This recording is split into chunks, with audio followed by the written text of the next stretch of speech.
Anime presents That Time I Tuned Into a Podcast Just to Listen to Somebody Shill for a Publisher. I'm your host, Zeke Changers, along with the editor and chief of Honey's Anime, the potentate of the animate, Alfonso Ortiz. How you doing, Fonzy? I am doing good. Thank you for the introduction. I hope you're doing all right as well. Oh, I'm doing quite fine here. Well, let's just take a look, quick recap at how we do things. All right. What we're going to do is both Fonzie and I have read copious amounts of manga, watched copious amounts of anime over our lifetimes, and we'd like to discuss with you some of the new stuff that's coming out and some stuff you may not have seen before. So, I'm going to start off with my turn, then will be Fonzie's turn, and then we'll give you a rundown of something that we'll call Honey Chan's pick after our lovely little mascot, Honey Chan, Mm-hmm.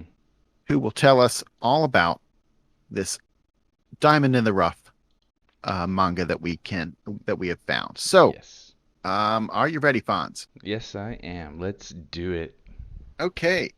Um, I'm going to start off with my pick, which is called The Apothecary Diaries, Volume 1 by Natsu Hyuga. The publisher is Square Enix, and it is different than a lot of the manga that I've been reading. This one is a period piece, not in a fantasy world. It's a period piece that takes place in Imperial China. Okay. The lead in the story is a young woman by the name of Mao Mao. She's trained in the art of herbal medicine, and Oh. she has been kidnapped and sold to work for the Inner Palace, which is think of the backside of a place like the Forbidden City where all the servants live. Mm-hmm. She works there. She's not allowed to leave there either. Um, she yearns for her life outside the beautiful hallways and uh, surrounded by courtesans and the many concubines of the emperor. Mm-hmm. Um, because she is basically a laundry woman and a cleaner. I see. Okay. But let's not worry about that too long for her. Um, Oh. she uses her wits to what's called, in everyone's opinion, break a curse. There seems to be some affliction handling with the newborn children of the emperor, causing them to waste away. And because of her knowledge of herbal medicine, she deduces what the actual problem is. And when it is found out that she has come up with a solution, the handsome Jinshi is who's kind of like the head butler or chamberlain of the palace. Mm-hmm. So he's very high in the power echelons of the Mm-hmm. palace, elevates her position out of that drudgery position and makes her the an attendant food taster. Oh. Yes, and he also has some other plans for her. We never get a really good impression of him. He's extremely handsome. He's always got some sort of scheme. At least you think he has some sort of scheme or ulterior motive Uh-huh. the whole time. He is also a eunuch, but all the men in the in the back end of the palace are eunuchs. So Interesting. yeah, well, you can't have virile males hanging around all the emperor's concubines and wives. I guess that So is true. You can't have them around. yeah, so to where Okay. that's for his Okay. place, he's a eunuch, and so are many of the other men we meet. Uh, and where he's so far, he's employed Mao Mao to let's see, she has solved this wasting disease issue. He's having her. uh, They're calling it a spirit or a ghost, but it's more like sleepwalking due to post-traumatic stress that is happening among um, some women. Okay. Uh, yeah, it's yeah, she's kind of like a herbalist, a Sherlock Holmes, Huh. uh, solving these mysteries That's a at new take. the in the palace in the hopes that in one day maybe she'll be able to get to go back to her family Mm-hmm. after again being kidnapped and sold to the palace. Yeah, that poor girl. And the thing is, she's not often described as not uh a beauty in the respect of the way they view beauty at the time. Okay. She has pale skin, but she has freckles. Um, she's not, tall and frail look or small and frail looking. So it's she doesn't quite fit in, but for some reason, you know, uh, the other women of the palace, or at least the inner palace, uh, treat her as if she's fragile and frail.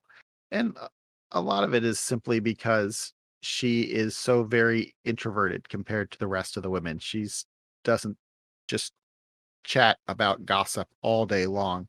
She is a little more quiet, a little more reserved. So the Okay. writing style is pretty good. The chapters are very short and concise, which I really like because if you're reading in your spare time, you like to get to a good stopping point quickly.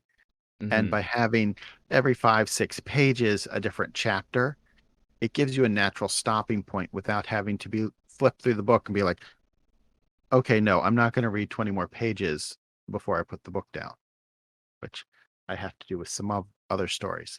Okay. Um, so it's a pretty good series. I've enjoyed it. It's easy to read. Mao Mao is a interesting character.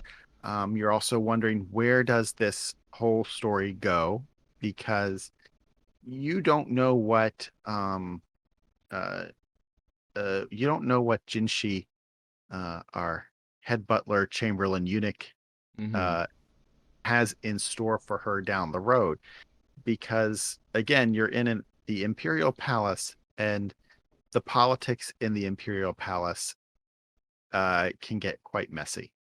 So I would imagine well, we'll so. yes, so but like I said, this takes place Uh-huh. in ancient China and is just is very different than a lot of the books I've read recently, Mm-hmm. and that's what makes it refreshing. That's pretty cool. Like in a way, I have a feeling like for how you described it, it almost kind of reminds me of like forensics files or something like that. You know, Yes, like yeah, yeah, people who do like the studying and the testing of I don't know the blood or maybe like some sort of minerals or fabric on them, and they're like, oh, this is yeah, this and it's from here. And so if it's like, yeah, if it's done, based on herbs or like Chinese medicine, obviously, yeah. in the sense, then I mean, yeah, that is a new take. That's pretty cool. Uh, They even have her create an aphrodisiac. oh, hey, hey. Yeah, but here's the fun thing that we don't think about. The main component of her aphrodisiac is chocolate. You know, that is something. That is something. They Just have, imagine if you don't have access to chocolate. If you only had chocolate a couple times in your life, uh-huh. how those chemicals um could just like give you a sense of happiness and euphoria if you ate it. And this is true. And like, I'm pretty sure that's exactly how it was probably done back in the day, to tell you the truth. 'Cause I mean, there have been some movies done, at least in America, or what was it that movie Chocolate? I don't know if you've ever seen that. Yeah, Yeah, that's a chocolate. good, yeah, chocolat. It's like Yeah, the perfect example of that. And then of course there's some other natural things that do help out in a sense. as Uh, as as as opposed to the uh, late '90s film with Sandra Bullock before she really became a star. I guess so. It was more like early '90s film called Love Potion Number Nine. oh, the age is coming. Yep, I Yeah. remember that. Yep. I remember that movie. That was an interesting movie, but yeah, that was like what it was magic and potions and stuff like that. Yeah. So Yeah. curses or spells and whatnot. It was an interesting movie. They even remade that movie, didn't they? Like I don't doubt it. I mean, or like that's that one with Sandra Bullock is the remake and there was an original one. it Um, probably is. it Yeah. was, but yeah, and then I think it was like a book too. So and then Yeah. you know, interesting The enough, production value not exactly being the highest quality in either case. yeah, right. So the interesting thing about that too, and I mean, it might be a little off track here, but it's still kind of related to the aphrodisiac style of using chocolate and stuff. When I was living in Japan at Baskin Robbins, but in Japan they call it 31 flavors, or Okay. like the locals are just all like, oh, 31, let's go to 31. They actually have an ice cream there called Love Potion number 9, and I believe it has like cherries, which is also another item that helps with that, and then chocolate in the shape of Mm. hearts. Oh, So, of course. of course, right? And so yeah, it's Yes. not it's I mean, I feel like you can probably learn a little history here with some herbal medicine and different ways of how it's used, especially in this forensic way. That sounds nice, Yeah. actually. Yeah. I mean, the first mystery she solves is actually quite interesting, but I'm not going to give away uh, what the answer is. But she uses some basic scientific knowledge and some deduction and figures it out. So it was fascinating. Nice. I definitely wouldn't mind checking that out. It, Right. it, it reminds me of what Snow White and the Snow White with the red hair. Yeah. That's a manga, and obviously it was an anime. I wish there's a second season, but who knows if we're gonna get that. The manga's still going on though, so that's very nice. And then there's another show that's going on this season that reminds me of it. Not so much of her being like, I guess like a Yeah. prodigy at it. The Same song, Saint's yeah. power is omnipotent is a little more magic based than Yes. Shirayuki. Or no. Shirayuki no Hime. Yeah. Yeah, the Um, but it's yeah, I do see that. The princes look well, the prince and the commander, Hawks, they look very similar. The both male love interests look pretty similar to me. mm-hmm. You know what? That's true, actually. Now that I start thinking about that. Hey, though, always give it to the writers of a show where they put it on the the the, it's the older, like the grown-up girl who is the one who uh is the key to everything as Mm-hmm. opposed to the teenager. Very true. Oh man. So you've been reading quite a bit. We talked a little bit about that before we started. Um, Yes. what what do you find is appropriate to share with the audience today? Because I Yeah. know you've read Key. some very interesting stuff Yeah. recently. Keyword here is appropriate. So yeah, there was one that I read out of curiosity because we received it from Viz Media, and I won't say the name. It'll get us flagged on YouTube. So, yeah, just go check it out. It's a recent manga volume that just kind of came out, I think, or maybe I don't know. If maybe it hasn't even released yet, but I think it has. I'm not sure. Oh yeah, I did. Okay, released in May. That's all I'm gonna say. Is there a Japanese word for this that we could substitute? You know, there might be, but I don't know it, and in a way, I'm afraid of saying it because what if like my speech arrangement of how I actually Well, what we'll just say say it is is completely bleep different. bleep fight. It's a bleep fight. Bleep Fight Island is what it is. So Yes. yeah. Substitute any word or insert word here where bleep is at. But yeah, it So was it was interesting. It's definitely for girls and guys who are interested in that. To tell you the truth, it was just a little much for me. Its imagination is crazy when it gets into like how they present the whole story and the plot. But and it was also kind of funny too in some ways. And I'm not like saying funny where you know like it's just you're in a negative way or anything like that. Like it's interesting. Like it just brings like a new theme to light that you would otherwise see this in like other types of content. But yeah, Yes. All anyway, right. that was So one. so what can you share with us though? So today I definitely do want to share something that I grew up with. It's very nice. I know a lot of people out there actually have grown up with this character as well, especially if you're a gamer and love Nintendo. Is the Kirby Manga Mania by Hirokazu Hikawa, and this is from Viz Media. It's the first Kirby manga uh, volume that came out, and it's nice. You get to see Kirby in a different light because you know when you experience Kirby in games, you have a different interpretation for it. But this manga is nice. So it's filled with a bunch of just short stories. Like each chapter is like a little story. It involves mainly Kirby and DDD, King DDD, or Dedede, however anyone wants to pronounce it. And so yeah, like you have King Dedede, who is he's a penguin, uh, a little chunky penguin, and he is the ruler, and he's basically just trying to to chill and have fun. Like throughout the manga and all the stories that they have with him, you got like this kind of Laurel and Hardy kind of feel to it, with comedy, like something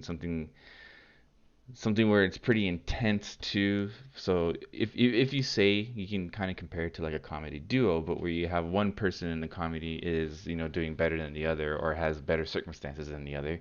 Ren and Stimpy. Uh, yeah, Ren and Stimpy is like another good example I can say. Ren's always getting like the tail end of stuff and he's always getting beaten and whatnot, and then Stimpy's always like just oblivious and getting the positive aspects of Ren's life.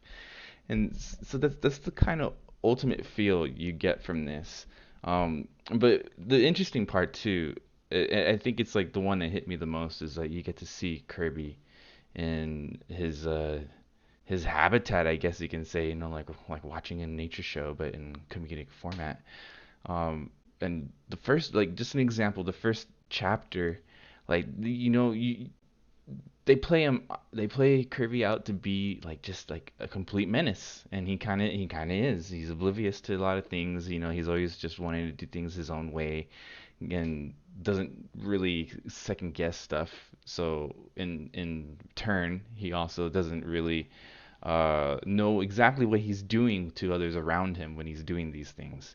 So he's just like a really ignorant character, like free spirited ignorant character, and you're like, really, that's how they're you know depicting Kirby in this sense. So I was like, all right, but it's fun. It's lighthearted. It's really nice, getting to see these experiences with Kirby and King Dedede. It's also something that's really nice as well. I believe within each chapter, as far as I remember, yeah, I think it's like each chapter they have like little author notes where he's saying like, oh, this is like the first time where I depicted Kirby to be like this, and I'm glad like the creators were on board with it, because I guess they didn't really think about it so much. It just seemed like whatever this author was coming up with as far as storylines and drawing them out, they were like, sure, right off the bat. Because the second chapter, he's like, I pitched this idea about this particular experience that we're going to show, and like as soon as I pitched it, they're like, yes, let's do it. And so the guy got really lucky. He basically was like the founding creator for this manga series where you get to see more of a storyline behind Kirby and King Dedede. So yeah, it's really nice.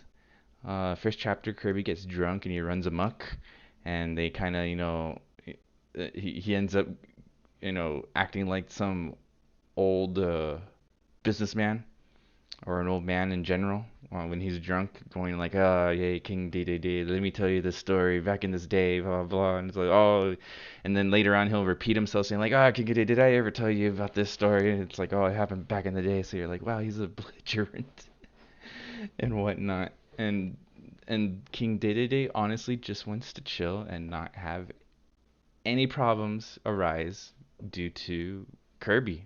And yeah, that's like the whole thing. It's cool. Hey, so the Pink Menace is just trying to chill. We're fleshing out his Mm-hmm. round character. We're making his character more well-rounded. Yeah. Rounded indeed. Like there's points where they had like a picnic and he would eat all the food, like just quite literally inhale the food, and then everyone's just like, "Oh, what the heck? What happened?" And then he's just there like, "Oh, that was really good." And everyone's like, "Oh, you bastard." And like, "Why did you eat all the food?" And See, just stuff like y- that. it maybe it's a generational thing, but when it comes to round creatures Mhm. that came from video games, I've always been a Cubert fan. Oh, Cubert, huh? Hey, Yeah, hey, hey. something about that weird little nose of his that just You know, honked it out is a like a little horn. weird. And when they had that movie Pixel with Adam Yes, Sandler, they made him yes, look extra cute. yes. Like, I don't know if it Truly was was. like, yeah, because like you mainly just see him 2D with his eyes and Yeah, his little weird horn nose or whatever, and then yeah. you're kind of like, you're like, okay, all right, and then just his expressions that they gave him in that movie, yeah, they made him really cute. So let's end before we move on. Who wins, Jigglypuff or Kirby? I'm gonna pick Kirby hands down. Big, just probably would eat Jigglypuff Probably. I mean, who knows back how in. that fight will be? We'll have to get on Smash Bros. And play Yeah, some, exactly. Kirby and Jigglypuff and see if that'll be the decider.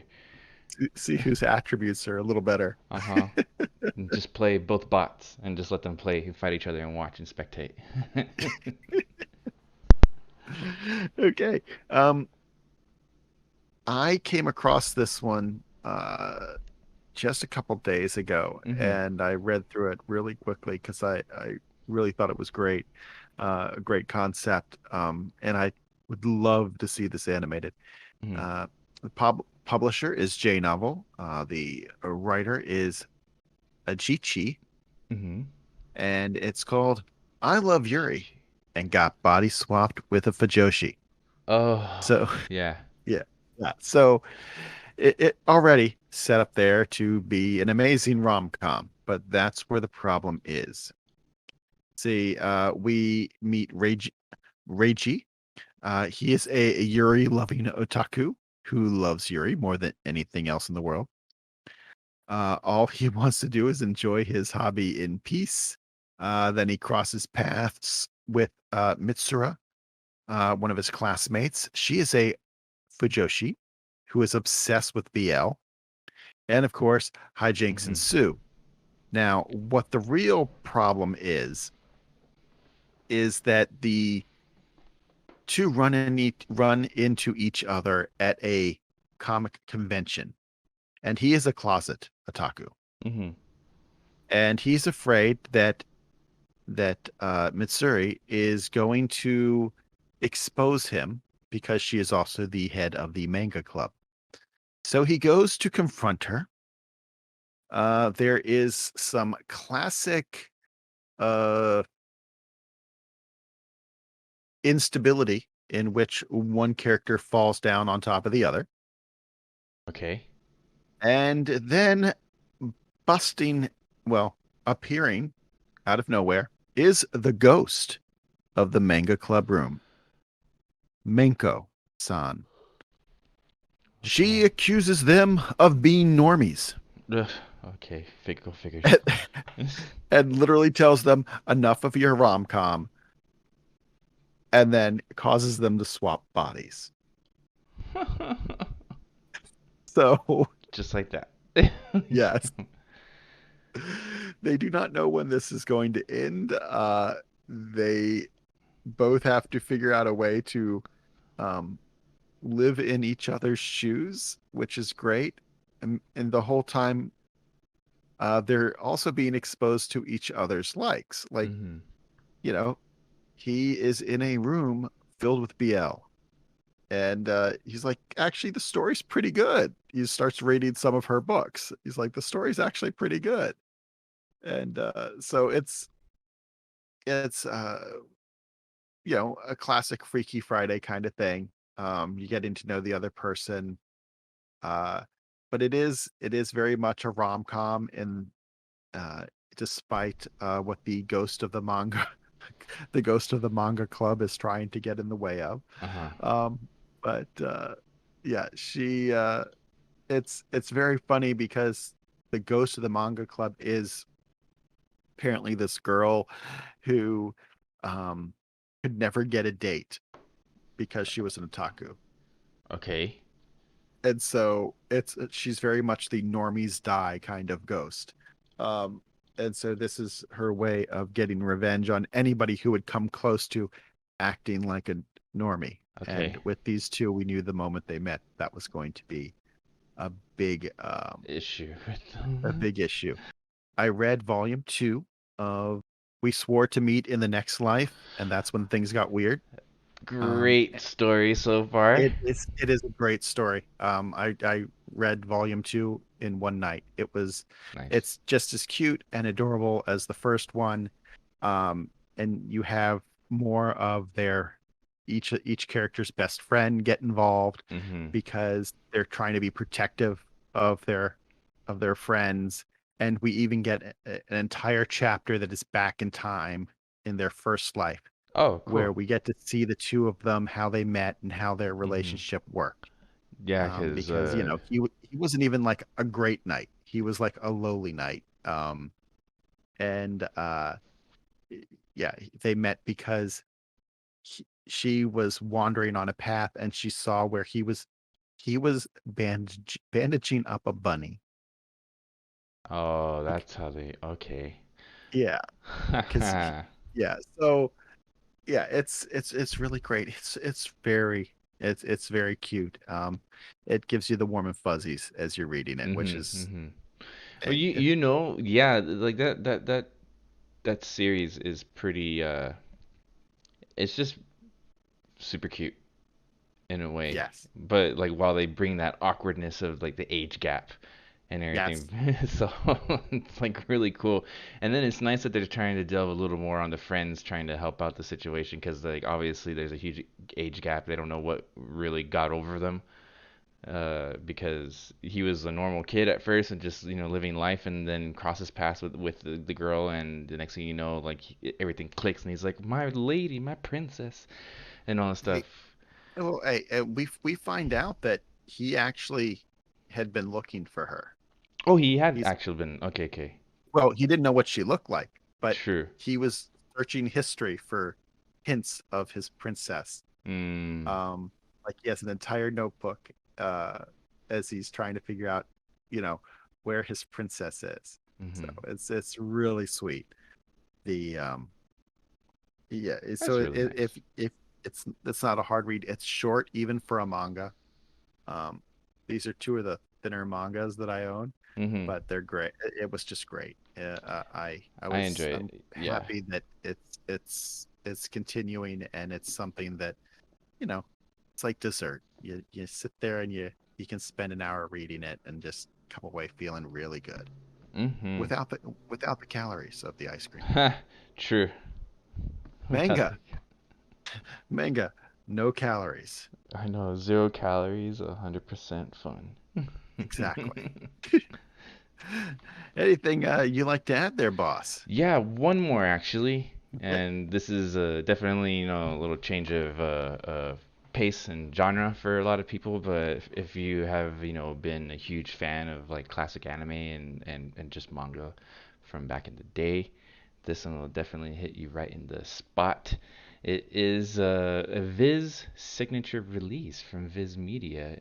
It's an awesome classic, and they just published it maybe like a week ago, probably 2 weeks ago, I want to say. And it's a hardback cover of Fist of the North Star, story by Buron-son and art by Tetsuo Hara, and it's wonderful. It's just like it's basically a recreation, remastered edition. The art book cover is wonderful. It's presented so it can give you a nice little uh, re-entry into the series. Of course, if you don't know about it, you're following this warrior named Ken, who's just, he's the guy that he is just wandering around, helps those in need, really just wants to try and find his love that they were separated from because he had a friend and colleague that turned on him.